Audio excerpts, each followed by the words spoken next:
Baik, bismillah, assalamualaikum warahmatullahi wabarakatuh. Perkenalkan, saya Haji Asidik dari kelas PICJ. Malam ini saya akan menjelaskan tentang UTS filsafat umum yang diberikan oleh Bapak dosen Habib Anwar. Baik, filsafat adalah sebuah cara berpikir dan menyatakan tentang segala hal. Filsafat adalah penyelidikan mendalam tentang keberadaan, pengetahuan, nilai, dan realitas. Berfilsafat dan berpikir. Nah, berfilsafat adalah proses aktif berpikir kritis, rasional, dan sistematis. Melalui pemikiran, kita mencapai pemahaman yang lebih dalam tentang dunia. Yang pertama, pertanyaan mendasar. Filsafat mendorong kita untuk mengajukan pertanyaan mendasar tentang hidup, kematian, dan alam semesta. Yang kedua, pemikiran sistematis. Filsafat melibatkan analisis logis dan argumentasi yang terstruktur. Yang ketiga, pencarian makna. Filsafat membantu kita menemukan makna dan tujuan dalam hidup. Kedudukan ilmu agama dan filsafat.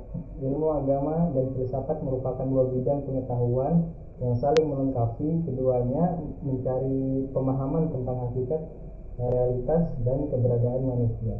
Ilmu agama berfokus pada wahyu dan teks suci, mengajarkan nilai moral, dan memberikan panduan spiritual. Filsafat menggunakan penalaran dan logika untuk menyelidiki konsep-konsep fundamental seperti keberadaan, pengetahuan, dan moralitas.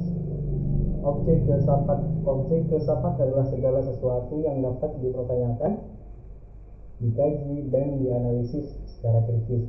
Filsafat tidak terbatas pada satu bidang spesifik. Pertama, ada ontologi, menyelidiki hakikat keberadaan dan realitas.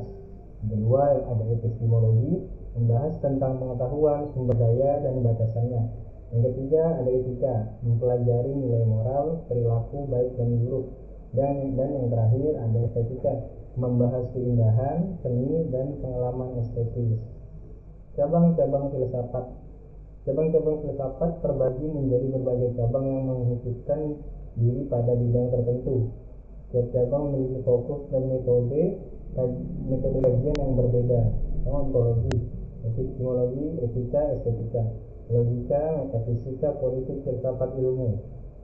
Masa Yunani kuno tahun 600 sampai 323 sebelum Masehi merupakan periode penting dalam sejarah filsafat. Tokoh-tokoh seperti Socrates, Plato, dan Aristoteles meletakkan dasar filsafat barat.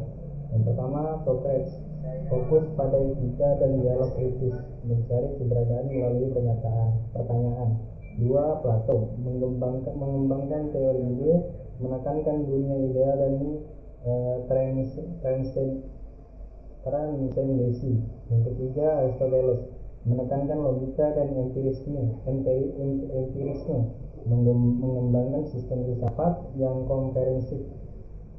Masa Yunani klasik tahun 323 hingga 1146 sebelum Masehi melanjutkan tradisi filsafat Yunani kuno.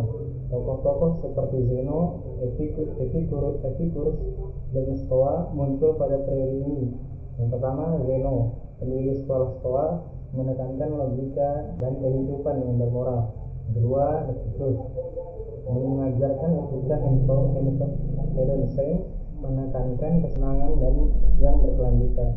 Yang ketiga, Stoa, fokus pada pengendalian diri, ketenangan jiwa, dan keharmonisan dengan alam. Masa abad pertengahan di tahun 472 hingga 1492 Masehi ditandai dengan pengaruh kuatnya agama Kristen.